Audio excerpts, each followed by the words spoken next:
Welcome to Sound Values, powered in part by LSA Burger and Classic of Ladies and gentlemen, thank you for tuning in live tonight on DentonRadio.com. My name is Kine Beats, and we are broadcasting out of the beautiful Discover Denton Welcome Center and the ever-cooling, not-so-wet, kind of dry Denton Square right now. It's looking nice out there. I always have to comment on the weather. So we've got a, not an old friend, but a loved friend back in the studio right now. This is Mr. Connor Hatfield, a.k.a. Hatfield. Nice to see you again, Nice to see you again. Now, see, the reason I had to kind of bring you back because the first time we talked, we kind of just talked about the DJ side of things and kind of like how you where you grew up and your music background and all that kind of stuff. But it wasn't until, and I kind of knew about the Chick-fil-A track that you had put out, which was a super fun song. And I was talking to somebody about it the other night, and they were like, "Well, what's the music like?" And Ian YSA, he was like, "Dude, just go look up. I just wish Chick-fil-A was open on Sundays." He's like, "Just watch that. It's great. It's hilarious. You're gonna love it." But then, and so that's when I was like, okay, this guy does a little bit of singing and stuff, but I didn't realize that you were approaching it in a more serious manner, where you were like, and it wasn't until Bashunin and Beats that one where you're like, I'm going to do some different stuff, where you weren't just DJing, it was 15 minutes, and then when you played in Andy's basement, you did an all-acoustic set. Yeah. That's when I was like, this is a very well-rounded individual. This guy makes beats, he DJs vinyl, he plays in a band, and he takes his music from the beat side and then converts it to acoustic, which you don't see often, And so that was, I was like, okay, round two. Got to have another interview. 45 minutes wasn't enough the first time. Yeah. Well, thank you, man. Yeah, I appreciate that. And so you've recently put out a new EP. It's probably about, 3 weeks since Something it's like been that. out? Yeah, about 3 weeks. You've already heard my praises. I've told you how, I'm telling you, dude, when I was telling you that, like, me and my girl will sing that one track back and forth, dude, I was leaving for work the other day, and she's like, "Come back to me," and I sang the other part, and then she sang the other part back, and I was like, "Oh man!" Now, if I wrote those lyrics, I'd want to know that was going on. So that's when I had to tell you. I was like, as cheesy as that is, yeah. And so, like, she told me, like, I'll leave my SoundCloud on when I leave for work, and so she's like, "I'll be asleep, and your SoundCloud will be playing, and all of a sudden, Connor's EP will come on, and it always like wakes me up, and I hear it, and I so she's like, that's why I know that song so well." But what is the EP titled, for those who don't know? It is the Me EP, or Meep. Yeah, and that's what was so clever about the cover of it all, dude.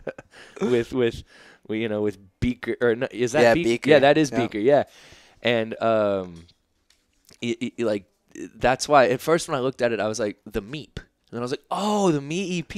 Oh, I get it. So it was super clever, man. So was there a reason, an inspiration to use the Muppets and what was the? I kind of understand why it was called the Me EP, but let's talk about that more. Yeah. So the Muppets thing kind of came after I came up with the title. When I wrote it out, I was like, oh, it says Meep, So I just thought it'd be really funny to put his Beaker's picture as the cover. Mm-hmm. But really, that EP came out of, there was a few tracks, or a few beats on there, rather, that I've been sitting on for a while. But I just wanted to make some music. I just, needed to make some music. Oftentimes making music. Sorry. Yeah, get this fly out right? of here, He's man. just like, he Frank wants to be in the interview, rolls up in the interview, always want attention. Man, he loves me. Yeah. But, don't worry, no man. flies were harmed in the making of this interview. No, yeah, he's okay. He's alive still. But yeah, I needed to make some music. I needed to do something. Oftentimes, like, making songs or writing down stuff is kind of therapeutic for me. Mm-hmm. So I did that whole thing in a day. It was kind of just I woke up that morning and I started working on it, and I got through 2 songs that I wrote out and was kind of articulate, which is the first 2. It's the Feelings and Numb. Mm-hmm. But then when it got to the last track, Latch, was something that I had in my back pocket for a long time. I just never put out because I thought SoundCloud would take it down. But if I hit it in an EP, maybe it worked. So, and then that last track was all just kind of freestyled, just kind of making it up as I go. Hold on, man. I'm getting rid of this fly once and for all. I'm not gonna hurt him, but I just want him to know that I got an eye on him. All right, he's gone now. He's leaving us. But yeah, it was kind of freestyled, and it was kind of vulnerable. Yeah. And so I think it was just kind of me, I was just kind of letting people know kind of where I was, and how I think. And I would really love to start approaching music more that way, and just showing people kind of, you know, this is how I feel. Mm-hmm. And, you know, if you feel that way too, like, you're not alone. That's totally okay. Were there things that were going on, like, in your personal life that led you to write this kind of more, you know, expressive music, you know, where you're laying feelings out there? Yeah, you know? always, man. I am always in my head. Mm-hmm. I think pensive could be a good word to describe. Mm-hmm. Just I don't even know what that word means, but I'm gonna look it deep up later. in thought. Okay, It's just like right. always in your head, just kind of Okay. thinking. Yeah. I zone out a lot, like, you know, very ADD about it. But when I am, I'm always just thinking about stuff, man. You know, I'm always just running through like the what ifs and the how-sos and all that. And so that, and just paired with some anxiety and some just random stuff. I feel like it's better to just express that and let the world know that, so that they like better understand me as a person. Yeah, absolutely. And I feel like when artists, you know, when you write lyrics or you make music, however you express that, it kind of keeps you from airing your stuff out in other social media outlets. Yes. You know, if you know what I mean. And it's a much healthier way of expressing oneself as well, because when you sit, the process of sitting down and writing a song, no matter who I've talked to about as songwriters, it allows you to you reflect on those words, because you're like, okay, I'm gonna write this, and then okay, well, now you're writing this. And it's one thing to say how you feel to someone. It's another thing to write it down and then say it again. You know, because you have some time to think about what you just wrote, and then you can change things and make it mean even more, or this. Absolutely. Like, you know, when you say things change, life is unexpected, but I can't always expect. Like, I love the wordplay that you use. Thank you. You know, because you'll use expected, but I can't always expect for it to be what I expected. You know, so it's like you use words that have this, they mean the same thing, but they mean it's a different way of using. So it's just the word expected, which we've all heard that word. Yeah. But you use it 3 times consecutively, but they mean different things, you know. And so that's what I really like about it, is that is very pensive. Deep in thought, you know. Yeah. Absolutely. That's what I liked about that, man. Well, thank you, dude. And I think that when other, you know, especially males, you know, I mean, a lot of people talk about that guys aren't, we're told we always have to be tough and rough and all that kind of thing. You know, I don't know. I'm pretty soft around the edges, you know. Absolutely. But I think that when people hear that kind of music, it gives them the idea. It's like, oh, okay, I could express myself in that way too. Like, oh, maybe I could slow my beat down a little bit and do a little bit of hip hop and a little bit of rap and a little bit of singing, and kind of blend these things together, which you do very well on this. Well, thank you, man. So kind of, you know, how do you balance all that stuff out, you know? You know, I don't know how I balance it, but where it, I guess, came from is just before, like, I was really late to get into hip hop, I think, and R&B. Like, it really wasn't until like college that I started really listening to. Rest in peace. I listened to Mac Miller when I was in high school, for sure. That was kind of one of the first guys, but it wasn't really until college so I really started diving into that stuff.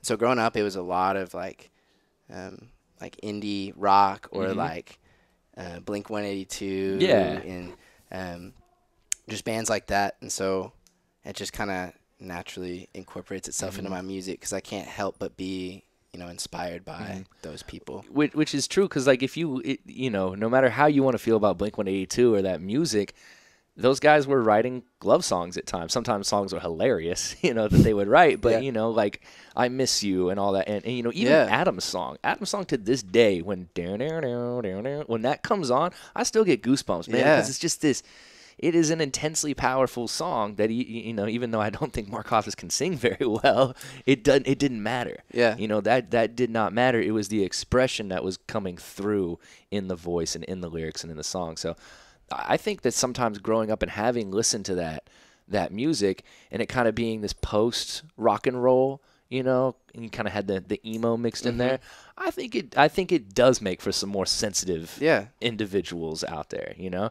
I mean, I was far more sensitive growing up than my dad was. I know this for a fact, you know, just because of, we've talked about it now. You know, and I think sometimes that does have to do with the music that you listen to. You hear this, you hear somebody does feel like me. Somebody is expressing this, you know? Like, I think that sometimes that kind of got, not that Led Zeppelin's one of my favorite bands of all time, but because it was rock and roll, I think sometimes it kind of got lost in how, like, romantic those lyrics actually were, and how like hurt, you know, Robert Plant and all those guys were when they were writing those songs, you know. So I think that listening to that music, especially like Dashboard Confessional and all that stuff, you know, it hits you, it hits you right in the feels. And so you see these guys are doing it. And once again, I don't mean to be like male centric, but these are guys doing it, you know. And now it's like, oh, okay, it's okay for us to act that way, you know. And absolutely. I'm accepting this, and you're accepting this. My homies are accepting this. I guess we can do it, you know.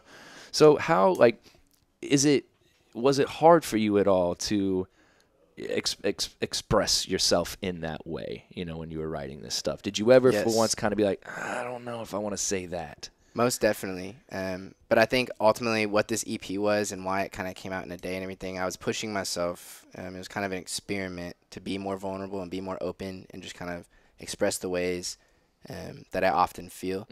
And with the response that I've gotten from it, it's definitely encouraged me to continue down this path. I'm definitely going to be writing more music like that. It's not to say I definitely have some like trap stuff in the works right now.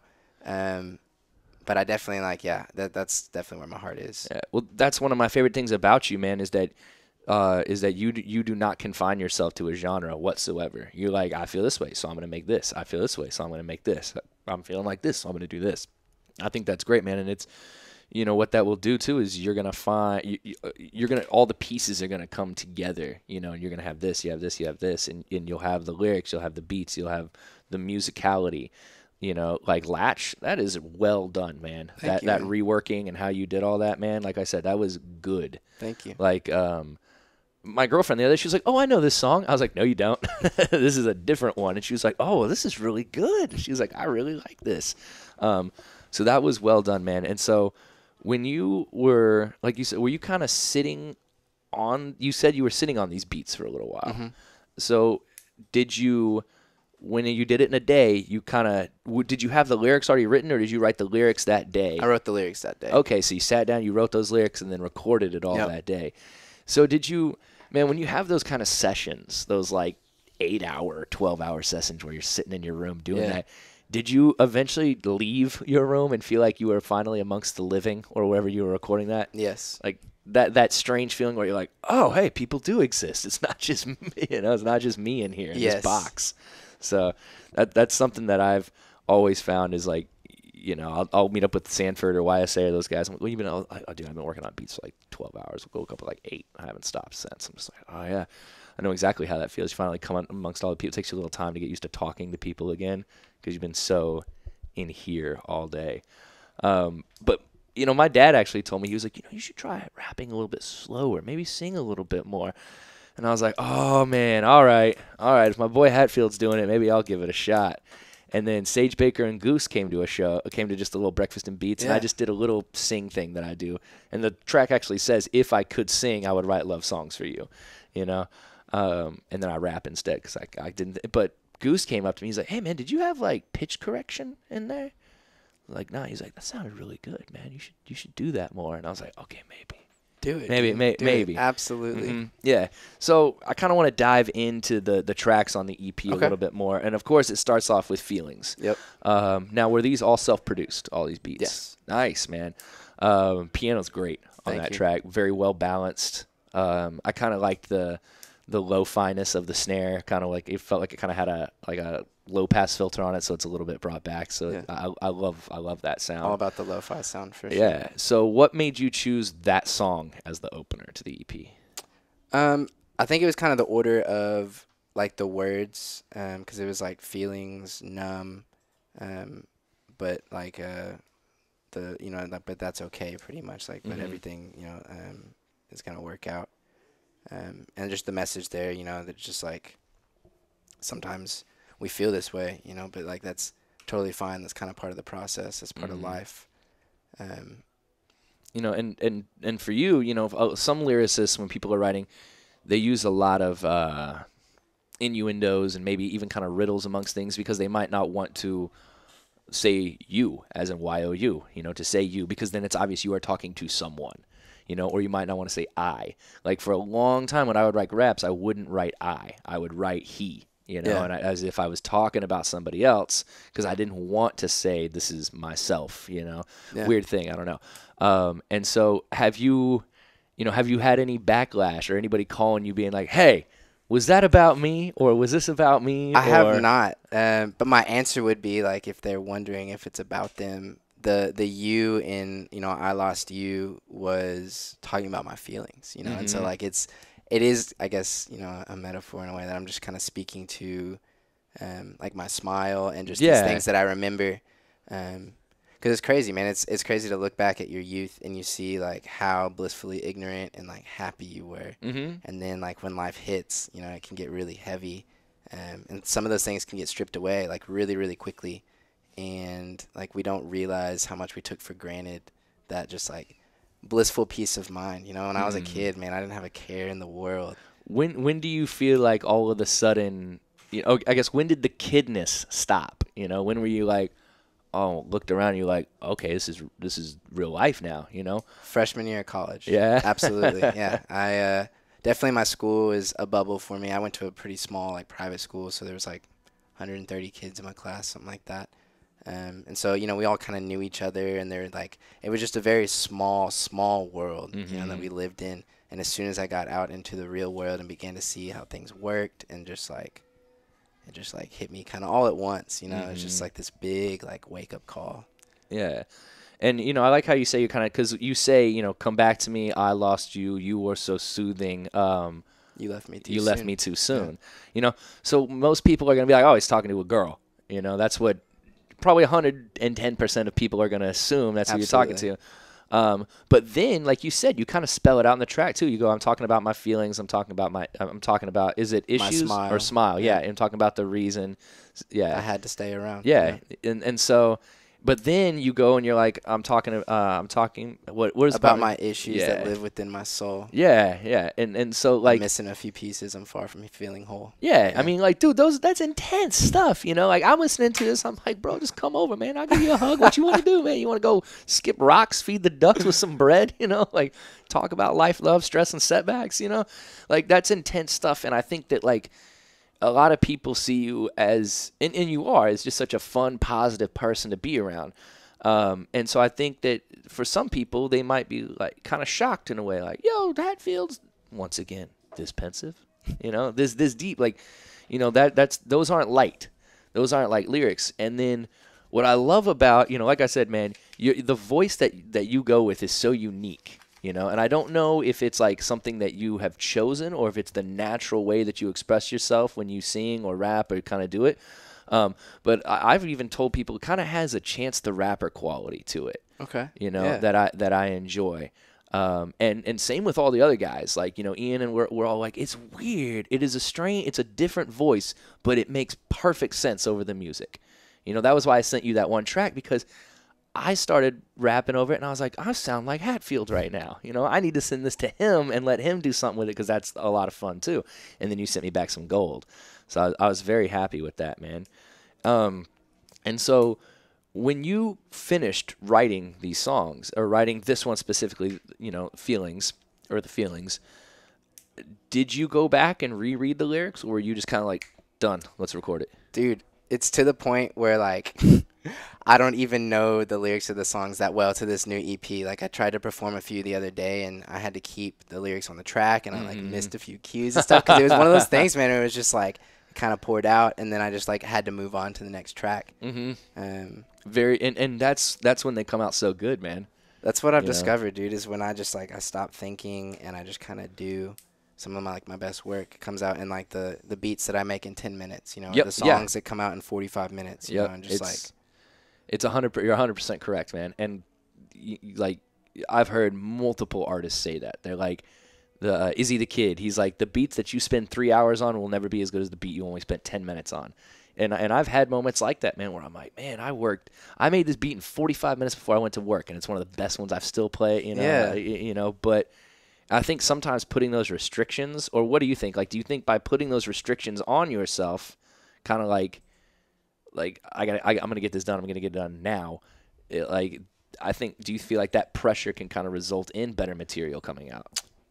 So I think like for me in those like quick moments, it's often like the opposite. So when I go in for like a big track, that's when I put the pressure on myself, and that's when I instantly overthink, and I can't write any words or like anything, because I don't know where to start, and it's just like it goes from there. It's this really like destructive little cycle, you know, that just like takes me to this place where all of a sudden I'm like, well, I have no ideas. Yeah. But if I'm like, man, I got to go to work, you know, but I got like 30 minutes. Let me just hop on the computer real quick and just like vomit out an idea like real quickly. Oftentimes I'll come back and be like, man, that was really good. Like I impressed myself. You know? I'm just like, I need to stop thinking. It's like Kid Cudi said, you know, the ones who make it complicated never graduated. Yeah. Yeah, exactly.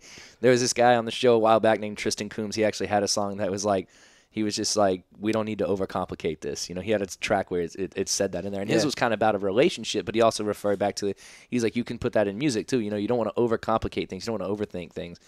And he was saying that's why it's nice to be in the studio and have a producer on your side who can be like, stop, you're done. Like the track is finished. It's beautiful. You do not need to play that guitar lick again. You know, so how did you then, you know, so you finish, you know, Feelings and then you move on to Numb. Yes. And so how do you make that transition? Because they're different, you know, they're two different tracks in a way, as where the Feelings is that piano, but then Numb has got some really kind of synth elements to it and kind of some heavier, I feel like some heavy saw waves going on in there at times. So how did you make that transition? Yeah, that was just there were two different beats that I'd made at like two very different times.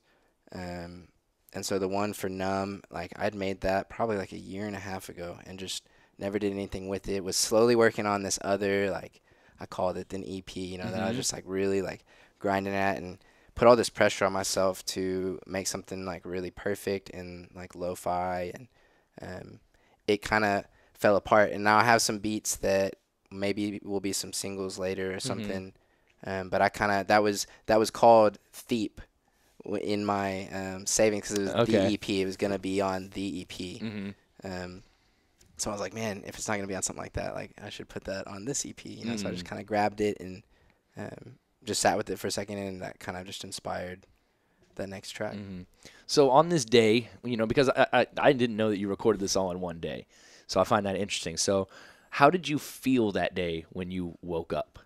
Can you recall that? A little melancholy. Which I think, honestly, that's when I make some of my best stuff, because I'm able to just like really draw from those feelings. But what was crazy is afterwards, like it really felt like I'd gone for a run, or I'd worked out, or done something to really like better myself, or you know, on days like if you're feeling really sad or something, you like really can't find motivation to do anything, but you at least like do the laundry or like clean your room or like cook a meal or something, and all of a sudden you feel accomplished and you feel like you got something done, and it kind of propels you through the day. It's what that did, but like tenfold. As I like began to finish songs and stuff, I was like, all right, I can do this. You know, like I can finish this, and it just kind of propelled that process. So how do you continue? Like, is that just it? It's just that feeling that, oh, I finished this one, that means I can finish another one. You know, how do you keep that motivation going to continue? Well, so it got like worse and worse as the day went on, because I finished Feelings and I was like, man, that's like really good. I like this one a lot. I was very happy with it. Went on to Numb, didn't spend quite as much time with it, you know, and got to a place where I was satisfied. And then it was like, for the last two, I was like, you know, I need to pull out this finished song already, throw it at the end. And then I'm just like, I'm just going to freestyle a verse over this like track that I'd worked on, and just see what happens, you know, and just literally did one take and just was like, you know, it wasn't like horrible, so we're just going to go with it. And no, it wasn't. I didn't even know it was a freestyle. You know, it said freestyle, but like if you didn't put next to it that it was a freestyle, I never would have known. And so you didn't have anything written down in front of you when you were doing that, right? Not that one, no. Okay. So now this is the question. Now this is the one. This is the hot take. Okay. Right here. Can a freestyle be written? Can a freestyle be written, or does it have to be off the top of the dome? Well, I mean, for me personally, like I feel like a true personal, freestyle is off the dome. Yeah, now, yeah. Are all the freestyles that exist on SoundCloud and YouTube off the dome? No, I don't think so. No, I don't think so. Absolutely not. No. No, not at all. Yeah, and like even some of the Sway in the Morning stuff, you know, sometimes I'm like, I don't know, man. I don't know if that's like a verse you're like have in your back pocket. Yeah. Well, dude, but I like to give them the benefit of the doubt. You know what I mean? Because those people are super talented that are on there. Yeah. Oh yeah, dude. Like, I mean, when Childish Gambino was on there, his was fire. Incredible. You know, like, oh man, I can't remember who was on there with. Even Ricky Blue recently, who's a Dallas guy. Oh, nice. Got on Sway in the Morning, did a freestyle. It was incredible, dude. And like, they're all so different too, because like sometimes you get those dudes who are old school and just get up there and beef on the mic so hard, and I love it. You're just like, ooh, ooh, he's mean right now, like. I think it was Funkmaster Flex Ooh. was on, well, not freestyling, but he was on there with this guy, and I can't remember, and he was just like, he's a gorilla. He's just like, like look, he's like, while this guy's freestyling, he's like yelling at everybody on the mic like he does, and it was just so much fun. Yeah, I love those things, man. But even I have some people who've asked me like, yo, how do you freestyle? How do you freestyle like that? And I was like, I call them safety lines. So, like, I've always got in my back pocket, like, some quality lines that I know are going to please the crowd. Because I'm not, like, battling. You know, that's different, you know. I've done that, like, 10 times in my life. You know, it's always hilarious. You always just end up, like, I don't know, making fun of each other's pants or something at the end of it. And you're like, that was kind of silly. Like, but they're, like, safety lines that you have, like in the back. Like, I know words that rhyme with words. And I might have never... Like I always loved, and I never even realized it until I heard DMX say it. I used to always say I'm a wolf in sheep's clothing. And DMX uses that in one of his tracks. I had no idea, and I was listening to it one day driving to work 3 years ago, and I was like, oh, no. I was like, that's where that came from in my head, was listening to that. But, yeah, I think a lot of artists, you know, they have those safety lines, guys who kind of pride themselves in being able to freestyle and come up with stuff like that. The go-to, like, rhyming words and stuff. I definitely find myself going back a lot of times to similar words and stuff like that. But yeah, freestyling is an incredible exercise. I do it all the time in my car, and it, like, really, really helps me to just build my vocabulary, like my rap vocabulary, and get more to, like, you know, do things on the spot and stuff. Yeah. You ever wonder who's driving by and maybe just seeing you freestyling in the car? I've gotten some looks before, you know, and sometimes it's like weird stares, or sometimes people are like, yeah. Yeah, you know, like, this guy's getting it. Yeah. It's just like there's certain things I like seeing out and about. Like, one thing I love when I see old dudes running. I can't explain to you, or any old person, when you're out and about and you're still staying, you're 65, still crushing it at the Oak Street Wednesday run. It's like, that's what I like. That's what I like to see, you know. Or some, like, girl just, like, singing at the top of her lungs in her car, you know. I remember one time I was a kid, and this guy, do you know who the Soggy Bottom Boys are? Yeah, you know, with Bronx and Harrell. This guy was banging his steering wheel, singing this song. I still remember this, man. I think I was probably 12 years old. Did a little beard pull thing. Yeah, and like, he was having a blast singing this music. So I love seeing that kind of stuff, man. When people are in their element, they're doing their thing, and they're having fun and completely ignoring the world around them. You know, those are the people who get dance parties going, by the way. Dogs in the back of trucks is probably my favorite. Because they're just like, they're in heaven back there. It's hilarious. Yeah, they're just like wind all around. They're just like, smiling at everybody, barking. They're not barking at you. They're just telling you how much fun they're having. Yeah, exactly. One of my favorite comic strips I've ever seen was just like a dog barking, and then, like, translated, it was like everything's fine. Everything is just fine. Like, that's what the dog's saying. He's just like, everything's cool. Don't worry about it. All right, we'll get back on track here anyways. And so Numb is... Once again, let's kind of talk about that title. Yeah. You know, what are you referencing to?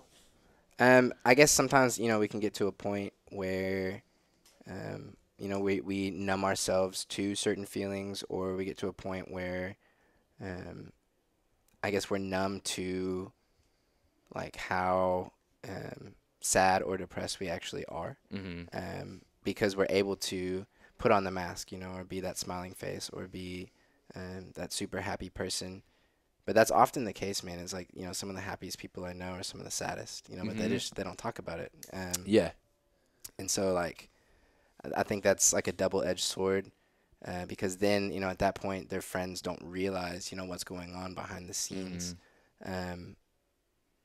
But, like, I don't know, like, you know, I guess it's not always, you know, it's not good to numb yourself, but sometimes, even, like, faking a smile, that whole fake it till you make it thing, you know, can help. You know, it can be like, if you at least pretend to be happy for today, maybe that'll rub off a little bit, and maybe you actually, you know, you will be without realizing it. Well, there's some science to it too, man, which is interesting, because, like, your brain creates these chemicals, and then the chemicals go from your, you know, I'm going to sound smart, but I'm really not, your hypothalamus in your brain, and then those proteins come and they connect to your cells.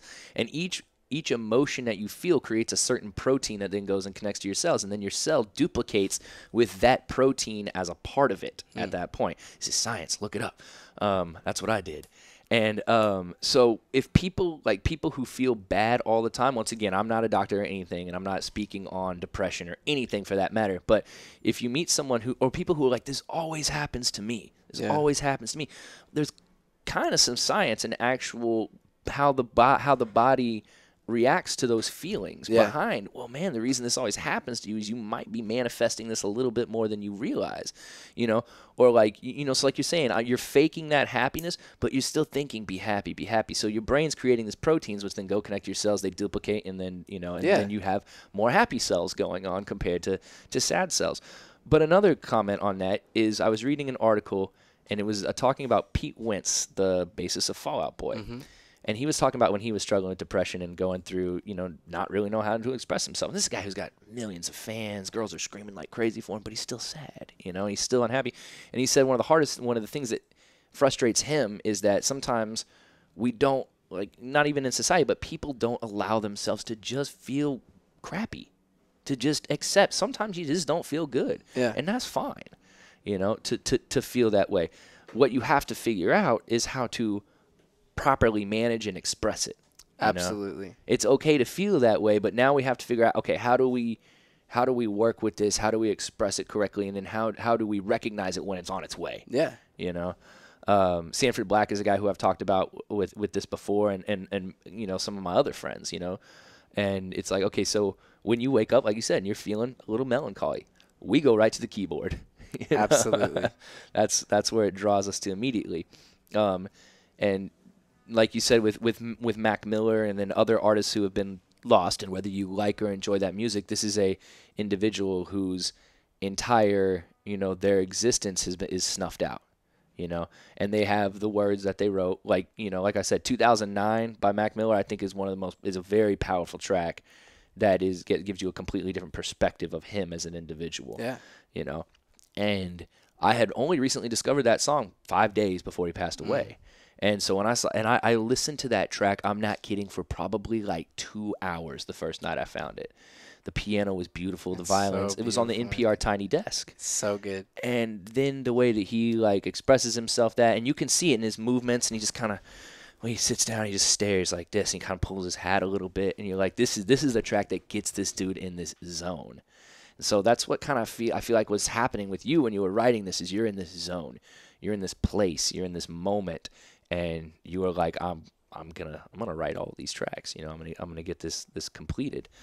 And it comes through in the freestyle too, because the freestyle doesn't sound like a freestyle. It sounds written, and I know it's not, but it is, once again, very expressive, very passionate, and it opens up to a different side of you as well, compared to the people who might only have seen, the rat tail and the fits that you'll put on Instagram, and so when you decided I'm gonna put a record like this together, what was that like, to just be like, I'm going to completely express myself in every way possible right now in these 4 tracks? I think a little scary at first. I mean, kind of like walking up to the edge of like doing a bungee jump or something like that, but overwhelmingly like rewarding. I think I learned a lot about like that. I mean, people respond well when you're vulnerable, and when you really express like how you feel or who you are. And I mean, not to say that like, turn up music isn't good, because it is. It's fun. It provides escapism. It provides that opportunity to not have to deal with, the weights of today. But I feel like there's so much music from when I was growing up that I listened to when I wasn't feeling okay, that was people speaking to that and saying, speaking about their moments when they weren't okay. That if anything, just being able to hear someone else, like take the words out of your mind, that you've been thinking, and like say it, just like gives that release as well. And that, I guess, clarity that I'm not the only one. We all think that we're islands, but we're not. We're like, so many people go through these issues, and so many people feel this way. And so I think, we should all be more vulnerable and talk about that, because I think that would help a lot, just to, because, man, I mean, we're all out here going through life together, That's, I mean. Yeah, especially, with the world's changing. every day, you know, even my dad, he's like, look, I was born in 1957. I'm still getting used to a lot of things, you know, or 55. He's like, I'm still getting used to the way that the world is changing around me socially and economically and politically, and how all these things, and it changes even. I mean, I've talked to my dad about history. It's like, how would the American Revolution been different if we had Facebook? You know, like, what would George Washington have been posting on his Facebook every day? I don't know, but there would have been a lot of arguments in the comments section. That's all I know. I would love to know what those comments would have been. It would have been in Old English, too. Dear George. That was a project that when I was student teaching, I had some kids do a Facebook for, you know, during that. And it was awesome to see what these kids came up with, man. Super cool. Yeah, you know. Like, they would comment back and forth on each other as the individual that they were supposed to play as. That's hilarious. That's so good. Yeah. And so, like, I remember, like, one of the kids was like, because George Washington, there was this legend about him, like, he broke his sword over the top of the head of one of his, like, generals or something like that. And one of the kids posted, he's like, just broke a sword over this guy's head for disobeying. He's like, now they get the point, you know. So, you know, it's always interesting on how, like, you know, kids would do that. But once again, back to the music, we get a little distracted here from time to time. I want to talk about Numb, you know? Yeah. Because it was, or no, Latch. There we go, Latch. Because it's such a good reworking that song. How did that start? So a couple of my friends, when I kind of first started producing, was telling me some tips they had heard from other people.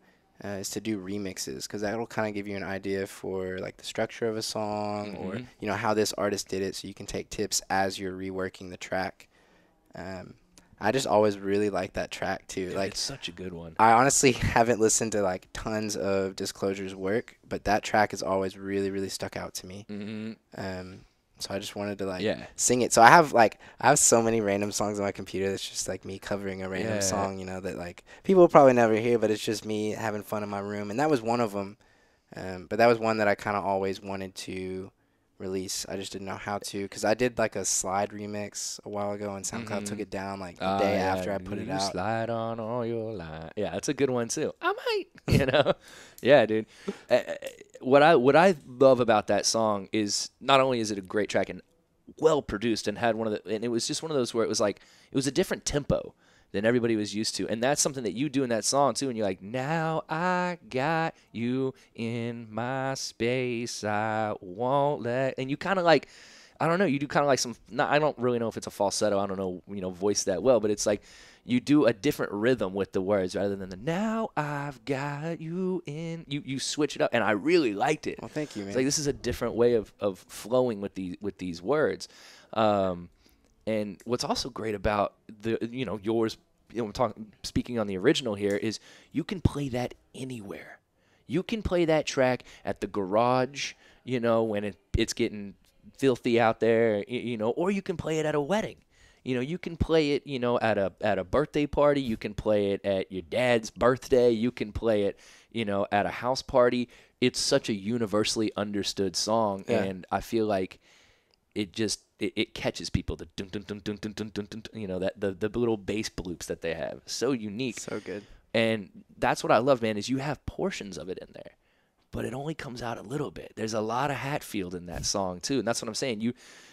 It's almost like it's not a remix. It's like you reworked it. You know, it was almost kind of like, you know how folk bands take songs from 150 years ago and they'll change it. Like Wagon Wheel's apparently been done like 200 times, you know, but everybody changes it up a bit. Yeah. I felt like that's kind of more like what you did. Well, thank you. You took a song that was written and then you just said, nah, I'm going to do this with it. You know, let's change the recipe up. You know, everybody can make fried chicken, but everybody's got a different way of making fried chicken, you know?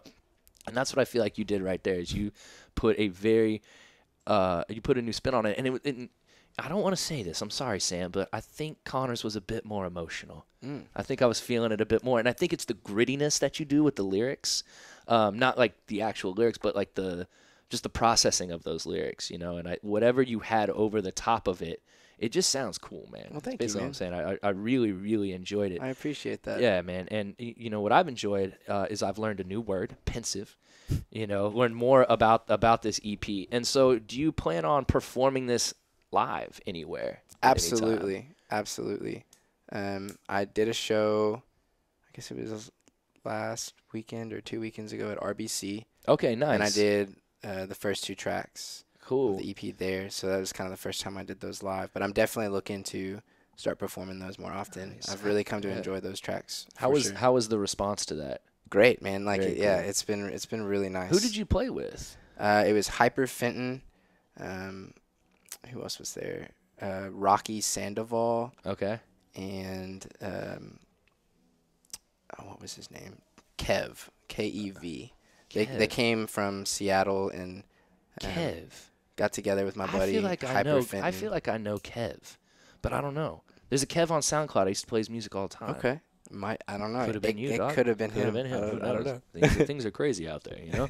Music's a beautiful thing, man. Music's a beautiful thing, you know? Oh, hey, I'm dropping the pin there. Dropping the pin.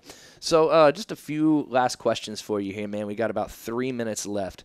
So as far as continuing to write music like this, do you now kind of take a break for a little while and make some more beats and then kind of hope this happens again, or do you take a more active approach on writing and creating music in this I have way? been very active since this EP in creating and producing. Me and my buddy Narco have been working on an EP for like 2 years. He was just calling you earlier. He was. Yeah. Shout outs, Narco. Shout out to Narco. And he goes by Wake Up Narco. That's his full. And we've been working on it for like 2 years. Kind of took a break for a while, but now we've kind of kicked it back up, going full tilt. Me and Brad Beats have been working on. Is that the homie Brad yes, around here? Brad Rudolph. That was crazy when I ran back into him. Dude, small world. Yeah. He was like, you know him, and it was like 2:33 in the morning or something when we hit each other up. Like, I was waiting for my girl to come home from work, and he hits me up, and then I was like, oh my gosh, like that guy came over 4 years ago. He was hanging out with a girl who I ended up dating for 2.5 years. He chilled for a little bit. We exchanged some music back and forth. Never saw him again.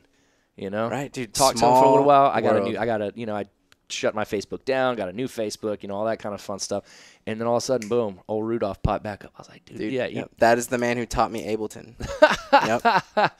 There you go, man. That's Crazy. not surprising, too, because we were talking about stuff like, once again, 4 years ago. Yeah. My music was, I wasn't Kind Beats at all back then. I was still figuring a lot of stuff out back then. I was trying to figure out what my sound was going to be, and how this is going to work. But I'm glad to hear that you are actively writing music like this, man, because I think it's something that, first off, it's unique in its sound.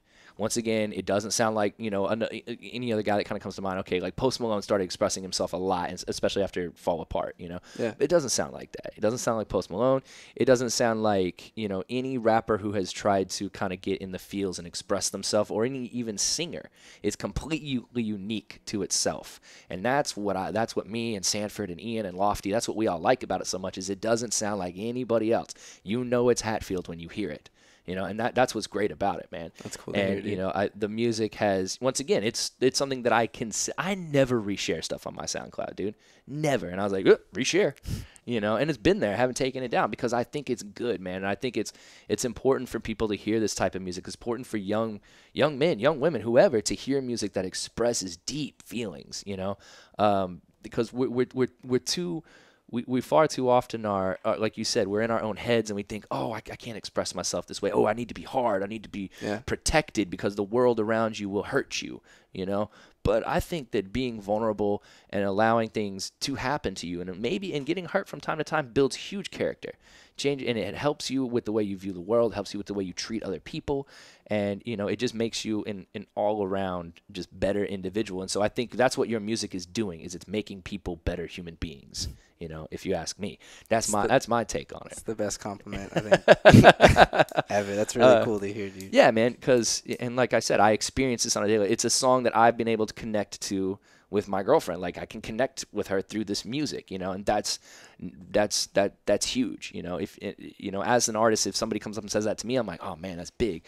So I think it's important for artists to know when that kind of thing is occurring, so that they realize that the music you are making, I don't care if it has 2 plays, 50 plays, 3,000 plays on SoundCloud, 50,000 plays, whatever, it is having an impact on people's lives, and it's a positive impact.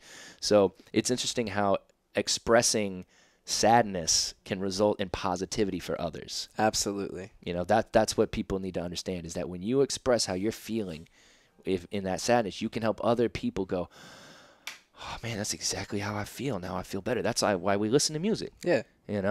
That's why teenagers listen to angry music, because they're mad, you know. And then they hear someone else is mad, it makes them feel better about it all. Yes. Now before we go, because I did see the big dog Brandon Webb roll up in here. Yeah, right there, exactly. You and I will be at the One City Music Festival this weekend. If you guys are not aware, One City Music Festival is this weekend, going down September 15th and 16th. Me, Connor, Sanford Black, a couple other guys I know. Let's see, Boy Black, Sterling Black. Yeah. Yeah, I don't know that guy, but I know Slim Jim. Dominic Walker is an old friend from like my Dallas days when I'd go down there to the Green Elephant all the time. And then another guy named Black Frames, who I've just seen perform quite a few times, once again in the Dallas scene. But there's so many artists on there that I haven't seen. I am thoroughly excited for this one. Pumped. You know. And you know, it's like this one has replaced the way I felt about Octopia. You know, I'm like, oh, yes, like I get to do this. This is fun. I get to play on this big stage. There's going to be people there. And it's going to be a lot of fun. And you and I will be actually performing a track. Yes. I asked you, so we're going to play that. We're going to do that track. And the way I'm going to do that is, like, once I find out exactly how long the sets are going to be, which I think I actually do know that. Yeah, it's 45 minutes. What am I thinking? But I think what I'm going to do is I'm going to bring it up, and then I'll bring it down, and that's when I'll hopefully, you know, when you're around, I don't want to take up your time, but I want to have you there and just have you come onto the stage and get you the mic and have you do that. I think it'll be a good down and then a good back up, you know. And it'll show people that, like, you know, you can make the funky music, you can do all that fun stuff, but it's okay to feel not so funky from time to time. Yeah. You know, so I'm looking forward to it, man.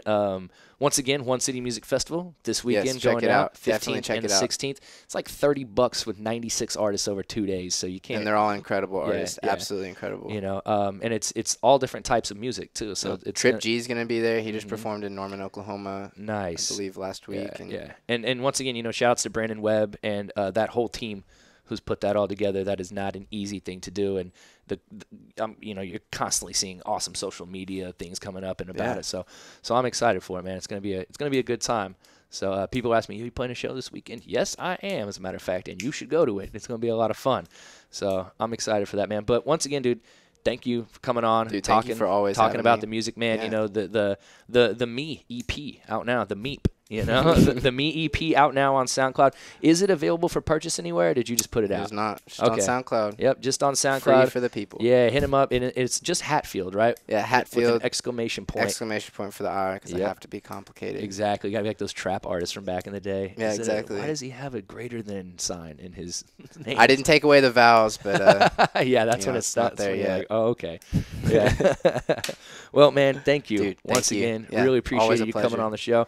Y'all, make sure you stick around. We got Ellie Bell and the Denton Vibe up next. We're going to be kicking it. Once again, y'all, come see us this weekend at the One City Music Festival. It's going to be a lot of fun. We will catch y'all next week right here on Sound Values on DentonRadio.com. Peace. Well, thank you for tuning in. We hope you enjoyed the show. Be sure to check out DentonRadio.com for new Denton artists and where they're playing next. While you're surfing the internet, make sure you check out our friends Classic of Denton at ClassicOfDenton.com.